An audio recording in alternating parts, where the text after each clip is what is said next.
Hello and welcome to One North Stories. Today we are continuing our alumni profiles of A-Star in collaboration with A-Star Global Network.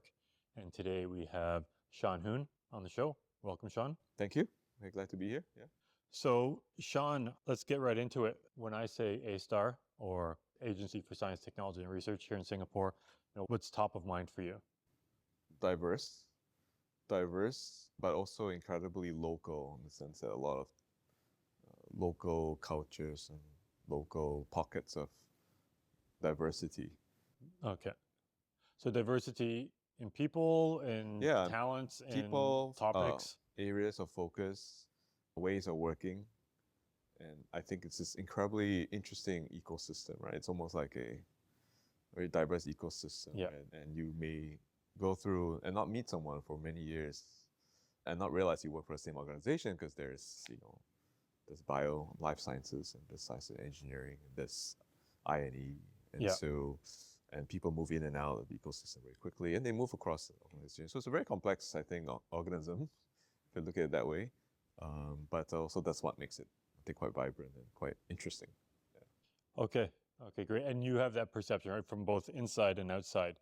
So let's go back in time and figure out, how we got here today.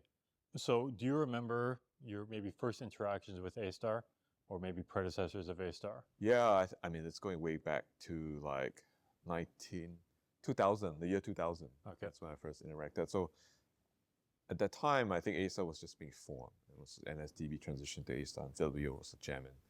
And I was still doing my national service at that time. I already had done an undergrad degree in electrical engineering, so I wasn't a scholar back then. But then I learned about IMCB at that time, and finally from a colleague who was in the Navy at the same time, and he was going to IMCB to talk to people and doing an attachment. And I learned about that and somehow got, during my weekends, during national service, I would go to IMCB and just talk to different investigators. Yeah. It's very fun. And so at the time I know IMCB has recently had their 40th anniversary. Yes. And Chris Tan was the ED at that time. And they were trying to build up A-Star and life sciences. So the time when the Human Genome Project was sequenced. And there was just a lot of excitement about how biology was going to be transformed with understanding the genome. And Singapore was undertaking an effort in the Fugu Genome Project, the pufferfish. And so this is something that was initiated by the late Professor Sidney Brenner. And they were at that time looking for people who could code. Program, okay. And at that time, there were not many life sciences people who could code. And so they were taking in people from, as long as you have some programming experience, learn bioinformatics, and then work on the pufferfish genome project. Okay. So I was someone who could code, but knew nothing about biology, really very rudimentary from O levels, only level. And so after NS, I decided I would just go there and learn for a bit. And so I joined them as a junior research fellow for a little bit. And that's where I learned biology and learned computational biology from people that they recruited, and also kind of taught ourselves. And then in the meantime, learned biology through inside Sydney's lab, or led by Prof. Venkatesh, who's running the Singapore lab here.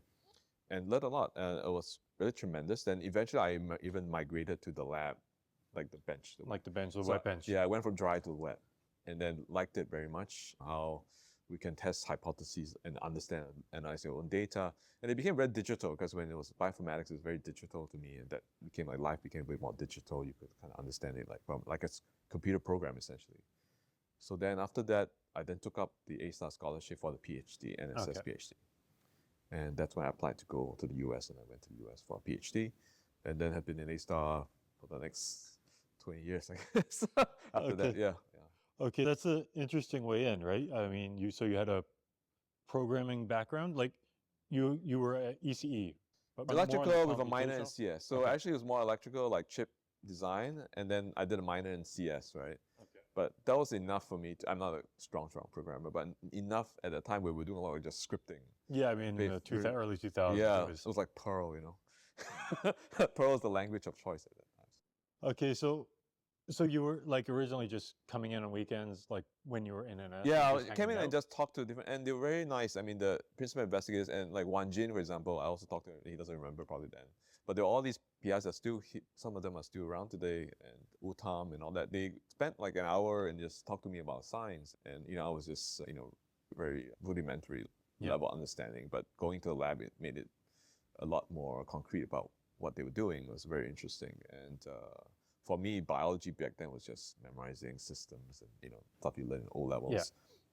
But this was really kind of cutting edge. So it was quite fun to see, just running gels and doing cell culture and looking at microscopes. It was quite fun for me. So, but I didn't really start until I finished MS, and then I could go into it full time. Okay.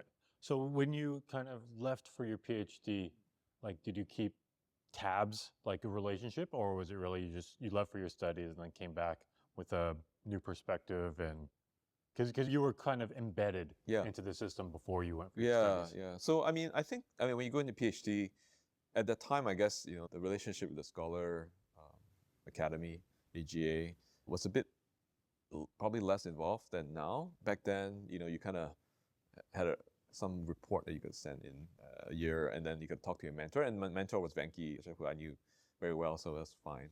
But in some sense, you're kind of separate from what was going on in A-Star, and then we come back every year, and then we would catch up.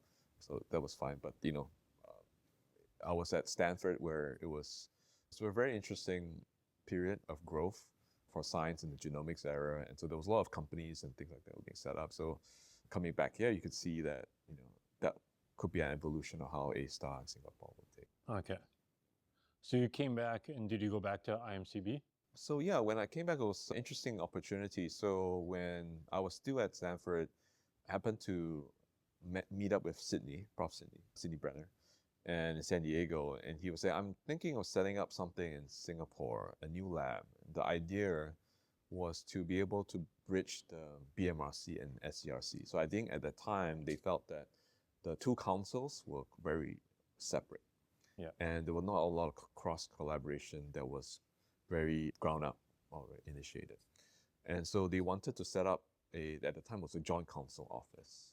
And one of the projects they want to do, he wanted to set up a lab whereby scholars from both councils, returning scholars who want to kind of take on their own project, would be able to join that lab. And that was the idea behind molecular engineering lab, right? And so the idea was to get chemists, biologists, engineers, to kind of work on their own projects, but kind of work together in joint projects, and then hopefully you can straddle both disciplines and then do something interesting. And so I was the first one to sign up for that. And so coming back, that was one, because I didn't really get a sense of what lab to join at that point, so I had to make a decision. But so I can work with Prof.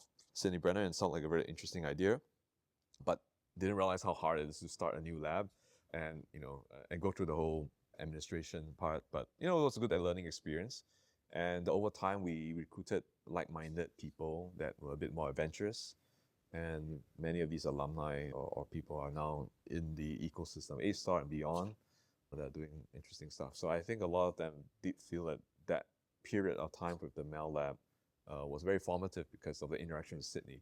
Yeah. And Sydney provided a bit of air cover for us to kind of explore and do things a bit out there without having too much oversight. Yeah. But also learning from him and his long experience and seeing all the views, and sometimes taking a humorous point of how sometimes taking to an extreme certain policies or certain practices can be quite funny if you think about it. I think it's that way. Logical conclusions sometimes are very illogical. Yeah. I mean, it's when you try to optimize things to a certain point, then so yeah, we were in a little bit of a bubble. Yeah. Okay. And then I remember hearing about the molecular engineering lab through my years, but I never really got any insights into it. Did you stay there until you left, or did you kind of transition to, I'll say, a traditional RI? Oh, no, yeah, I was in the Mel Lab for the whole time. Okay. But the Mel Lab didn't move around. So at one point, we were parked under the Science Engineering Research Council. We were under CERC. Yeah. So we were a biology kind of life science focused lab in the CERC, and it was a bit of it was an immune system that kind of reacted. But I think they were quite welcoming, but they were trying to figure out how to work with us. But eventually, we were actually moved back to PMRC. Okay. And then, so we were still kind of a separate entity, but we were very housed under different RIs that were very nice to, I think it was BTI at one point, where they were kind of helping us do all the administration and safety and took care of that, but we're still kind of independent in the The scientific infrastructure that you Yeah. need to. Yeah, and then we were moved to IBN at one point, and then finally now in our home, we are in IMCB. And it was after Sydney's passing, then we became more integrated as part of an RI lab rather than standalone. And that's when I took over to kind of run Mel Lab. Mel Lab, and then you left to do a company. Tell us about like kind of Yeah. what opportunities you saw or what Right. were you developing, Mm. and then Yeah, so during my time at Mel, we did do a spin-off. It was a joint spin-off with NUS. Genio and Jonathan Skolnick were the co-founders, and myself. And this was a single-cell kind of analysis company, so genomics tools company. And that was happened before COVID. And I think during COVID, we then managed to kind of exit that company, but it was an acquisition by Singleron, and that's still running today. And so for me, that was an interesting process. I wasn't a operational, but I was just more like a co-founder, scientific co-founder. Okay. So I couldn't kind of see how the company, how you translate R&D to a company. But and then they came in interested in thinking about how would it be if I actually went and run it, to be more operational in a startup, right? And also because of the tools company, what we were doing was analyzing cells and identifying potential drug targets. But then I became curious about how would you actually develop a drug against a certain target, so becoming more therapeutic approach. So it's something I hadn't done before. I'm usually a tools person. So it was after COVID that you kind of reframe what you want to do, and after there was also in family there was illness in the family. You kind of think about what can you do, contribute from a therapeutic point of view. So that's when I decided to kind of transition into a role where I wanted to join a company or join a startup where we're doing more drug development. And at the time, I also was thinking that you want to do this, you can't really do it halfway, put one foot here, and it's better just go join it fully and then go from there. So that was kind of my transition out of A-Star towards that. But knowing that this ecosystem is so small, that the people, the investors and the people that were also A-Star alumni, so it's very familiar. And we do work in some ways, informally or formally, with some different ways. And we do see each other at conferences and investor conferences, things like that. And where I can, advise people on this space of biotech. Okay, so the company's Automera, did I say that correctly? Yes, Automera, yeah. And is it considered like an A-Star spinoff, or kind of you met the founding team? Yeah, I met the founding team. It's a bit interesting. The founding team, the founders were not from the life sciences space, and they were interested in certain ideas about how to develop using computational tools to develop drug discovery programs. And at that time, they hadn't formed an idea of what the company would be, and I was kind of softly advising them again as a consultant, but then eventually they wanted to do the project, so they actually put in some money to fund and some projects. Okay. Right. And so after that, they said, why don't you just join us to kind of do something new? And so I joined them. The idea for Automera was still being formed. It wasn't, worked out yet, but they were seed funding the company. So eventually when we got to a point of maturity that we went out and raised Series A, and that was when investors from Clavis and EDBI and Accelerator, a couple others, Zora, came in to put money in to start Automera as a spin-off from that parent company. Okay. And that's when I joined full-time Automera. Okay. And just for time reference, what year was that? Or about 2.5 years ago. 2.5 years ago. So still fresh, but not. Yeah, we're still in the Series A. We're still running. So, I mean, can you describe maybe any specific interactions with A-Star, like after you've left? Or how does that network, that you've cultivated over the years within A-Star, help you do your job at Automera? Well, I think on the operations side, in terms of R&D level, of course, in terms of sharing, we do use some of the facilities at A-Star, whether it's, through the RSC, right, where they have services to microscopy and things like that. It's very wonderful to have access to that. We did do some projects with EDDC where they offer some service to do NMR work. So those are all, infrastructure-wise, and expertise A-Star has tremendous locally. We also work with overseas CROs, but sometimes it's nice to have the local, where you can just bring the samples over and do that kind of thing, right, and consult people that way. So that operationally, it's very useful to know where they're experts in the space. But of course, they're also experts in the field of certain areas of disease or biology that you can always chat with and talk to. So that's also nice. Um, and then, in terms of intros for investors, or there's a bit of cross exchange, and the people we see from I&E that we go to the same bio conference or things like that, and we do meet up, and sometimes they will do intros for us, right, and kind of introduce us, or we'll do intros to A-Star, and likewise if there are people who are interested in looking to work in Singapore. So that's always useful. And talent's one thing, right? So hiring, let's say we're looking for someone for interns or people who are interested in. Our head of chemistry is from EDDC, Okay. and she's really good. And so that's also a good I way. said the talent pipeline and knowing like it's hiring someone new, but you have a lot of, shared reference, shared backgrounds with the people that you might be looking at. Yeah. I think that's very nice, yeah. You're 2.5 years into the startup journey. Eyes are completely wide open, I can imagine, on the struggles and joys of that. It's interesting times, yeah. But like, how, I mean, not necessarily pointing back to A-Star, but like, just your career through the years, prepared you for where you are now. I think when I was in A-Star, it was always, a leap of faith to go out into industry, right? We were thinking that, oh my gosh, it's quite scary to go join a startup where, the half-life of a startup is not very long. So what are you gonna do after that, right? And you worry about, you have commitments, whether it's the family and things like that. How do you take on that kind of risk? But actually, after having done it, you kind of bet on yourself and understanding that if it's a worthwhile thing to try, you are as good as any ecosystem there is here. I think early days, in terms of life sciences startups, we didn't have so much the ecosystem whereby if, let's say, the startup, doesn't make it, where can you circulate your talent to another company? Where do you land? Where do your staff land? Correct, right? And so something like in the Bay Area or in Boston, you have a lot of biotechs that are always coming up, and so you can kind of recirculate the talent, and you don't have to worry too much. But here at that time, it was largely diagnostic companies in the early days doing sales and things like that. So, for R&D, there's not much space to go unless you go to a pharma type of R&D.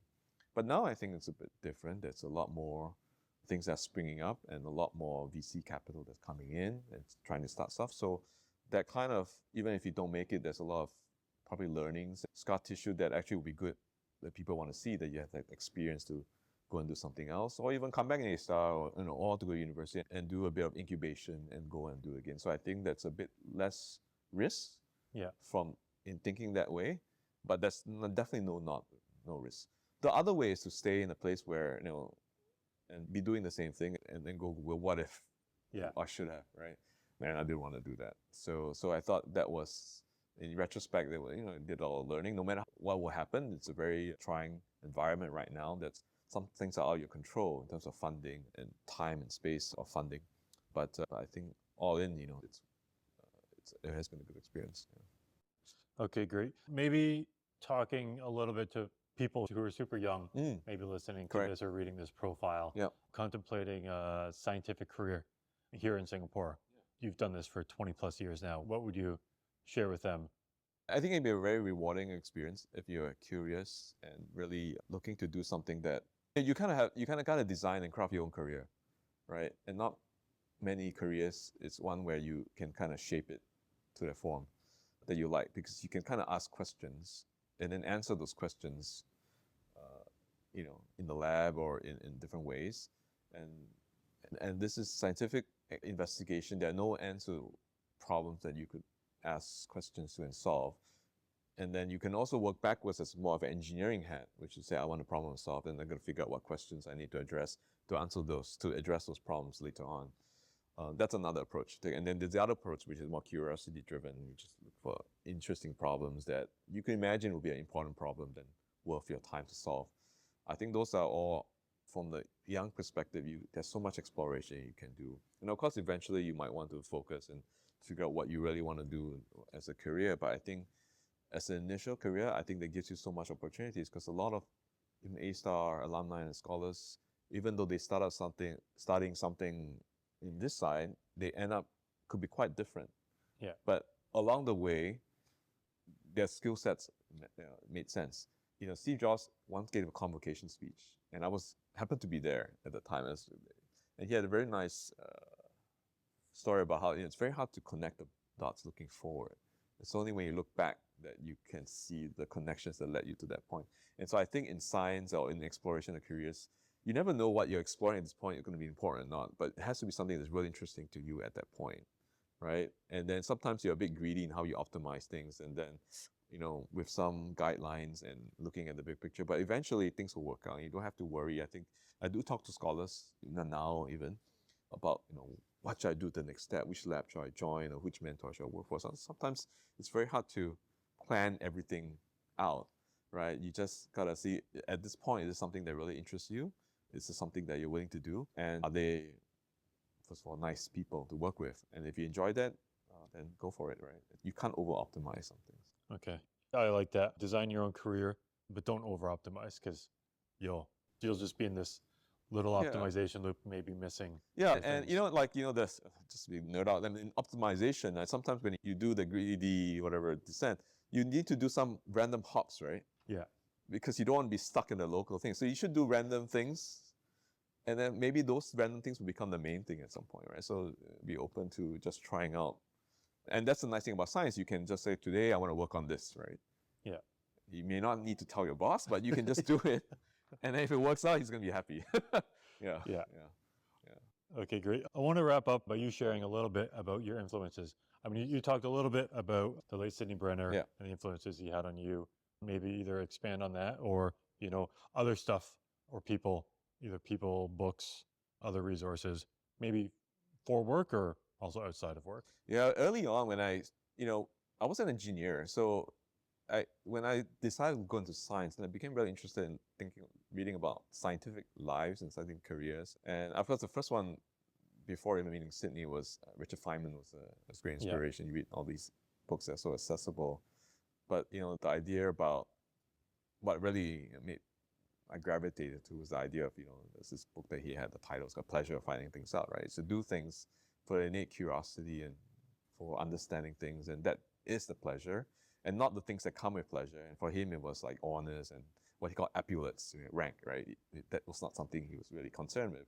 But the idea of understanding something itself would be sufficient. And one of the, I do recall Sam Aparicio was, he was running the Fugu Genome Project, and he was describing science to me, because I was like, why do this, right? So, for him, there was one time he was a medical student, and he was in the cold room doing some experiment. And then he realized he got some answers, some data. Then for him, it's like he realized that at that point, he's the only person in the world that knew this little fact. Yeah. And to him, that was amazing, right? Because at that point, no one else knew, right? So he was really advancing. And so that in itself was sufficient for him to drive himself and to continue being in that cold room for the rest of the day. So I thought that was a really nice story. And then, fast forward to Sydney, I think what I learned from him was this guy is so inherently curious that a lot of what he does, he doesn't want to just direct science, he wants to do the science himself. And that for him is the pleasure. So even at the end, when he was 80 or 90, 80 years old, he couldn't go in the lab. So what did he do? He learned programming. So he did bioinformatics. He could write his own compiler or his programming language, and he was doing his own analysis, first by hand and then eventually by computers, right? And he didn't want us to help him, right? He just said, you just get me the data and I want to do it myself, because the pleasure was for him. The pleasure is the discovery. Yeah, it was a puzzle for him that he wanted to solve himself, right? And he kept doing that to the rest of his life. And I think that was amazing, right? A way of always learning and teaching yourself and improving. And it's not for other than just to finding things out. So I thought that was very nice. Okay, thanks, Shawn. I like that. The mix of pleasure in finding things out, and then finding the meaning and useful and applications of that. Anything else you want to mention, or maybe plug for Automera before we wrap up? No, I mean, I think I'll plug the A-Star Alumni Network. I think the network will be, it's a very diverse set of people that I think will be very interesting for people to connect with. And hopefully people find it useful. Yeah. Okay, and if people wanted to connect with you, Shawn, what's the best way to I think reach out? LinkedIn is probably, look for me on LinkedIn. Okay, well, thanks for your time today, Shawn. Thank you.